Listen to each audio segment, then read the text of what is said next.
Ladies and gentlemen, welcome back. Back then, when I was not FIDE rated, I used to go to higher rated players and ask them how to improve. And in return, I just got two words: study chess. And I was so confused about the meaning of these two terms. I asked ChatGPT to explain me this. And all ChatGPT does is to tell me things that I already knew. It was same about preparation of openings, preparation of end games, playing more games, analyzing over the board, have a computer analysis, and these general terms we already knew. What makes these higher rated players different than us? So I went to a coach and asked him, please tell me this. What is the meaning of studying chess? And there I got my answer. There are different theory lines have been studied or generated in past years by different chess champions. So if your opponent plays in a certain way, you have to respond in some way to either minimize their advantage or get yourself in a better position. But how do you do that? This is exactly what we are going to discuss. It gets more difficult to realize when you are playing with black a tempo down. Or so called, you have this in your conscience to play with white and you have memorized what move to play and what are the general ideas. But when you play with black, white has different options to play. And then you have to play according to white what they are playing. And your plan is to cancel or nullify the advantage they have got for being a tempo up. Your opponent has lots of ideas. He can either go for Italian, he can go for Ruy Lopez, maybe a center attack, and so many options. How do you differentiate it and to understand general plans for different lines of different openings is the chess study. It is the same that goes for endgames. At around 800 even to 1200 elos, you will find this move queen to h5 very frequently, going for a scholar's mate. So scholar's mate is basically when your queen is at queen h5 and white plays his bishop at c4, and then they are collaborating to attack on f7, and if black fails to see this threat, it'll just be checkmated in few moves. So basically you want to study chess because you don't want to be checkmated in two moves. Moving forward, how do you respond to it? Now, what is the threat here? What are the plans for white you have to understand? Just when you play g6, queen will simply go and grab at e5, gives you a check and attacks your rook at the same time, and then you will be a rook down and you will lose this match. And frankly speaking, in my early days, I lost many matches on this move because I didn't knew how to respond to this move. Now after this video, I assure you, you'll get through each move, and I'm not even asking you to memorize the moves. I'll make you understand and go through it one by one. Now we know at this moment we do not have g6 as an option because we know this is losing. Basic understanding says when your queen is going to capture at e5, you have to defend it. You can defend it by simply pushing d6, getting your bishop at f6 and your knight at c6.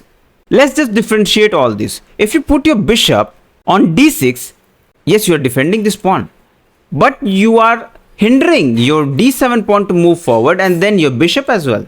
So this is not a good move. Let's talk about d6. d6 is a very solid move and has been played so many times at grandmaster's level even. But what it does, keeps your bishop in the nets.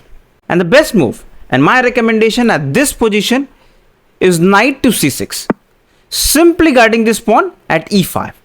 And now if you get a chance, the plan is to go f6 and attack the queen. Now if white has played queen h5 in the opening, he is most likely to play bishop to c4 because he is going for scholar's mate. 99% of the moves you will find this at right on the third move because they are threatening your mate on f7. You have to cut one of those lines to avoid getting mated. And what is the best way to do it? Attack the queen. Now g6 works here very nicely.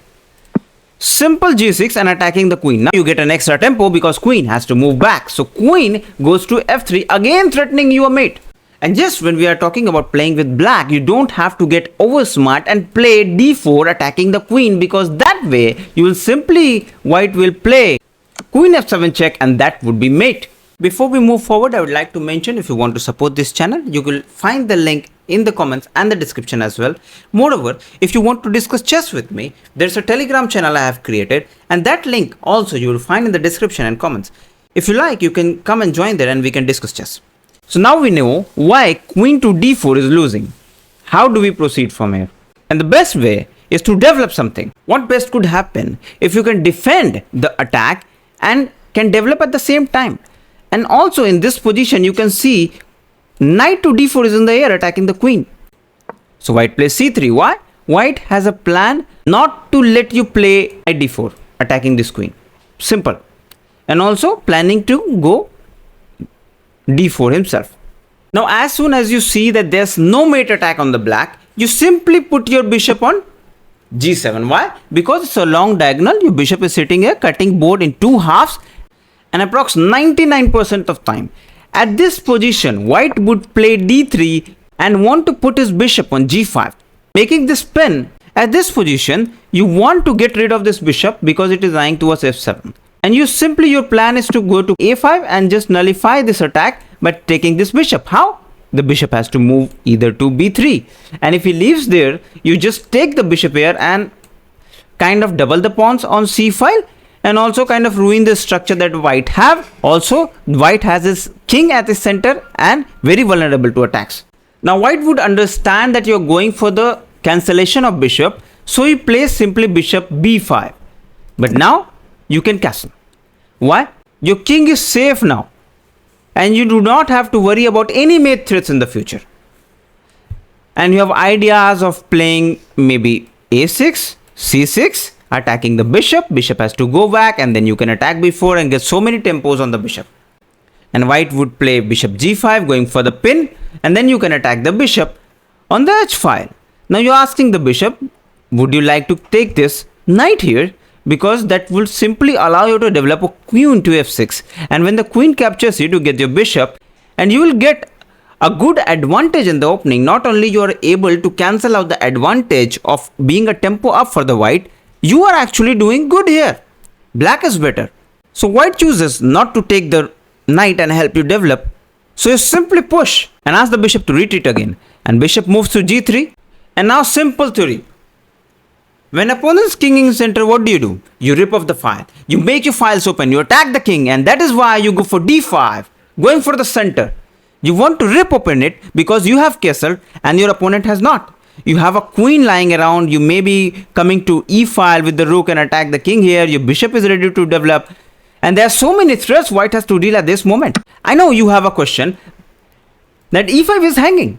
The bishop can simply come and grab it. But in this position, by simply playing all these moves, getting a plan, having a study, we have put ourselves in a situation where a pawn here and there won't matter much. So bishop simply comes and takes at e5 and then c6. Why? Again asking a question to this bishop. What would you do? Now bishop goes back, and then you take at e4, threatening to take the queen. Of course, white has to take back by the decutting e4, and then you get a wonderful positional understanding at this position. When you have studied this game, you know that your knight has been stuck at a5 since a long time, and this is the point where you take it back in the game by playing knight to c4. Not only you are threatening this bishop here, you are threatening to take this pawn here, and after taking this pawn, you are threatening to take the bishop as well. And white is going down.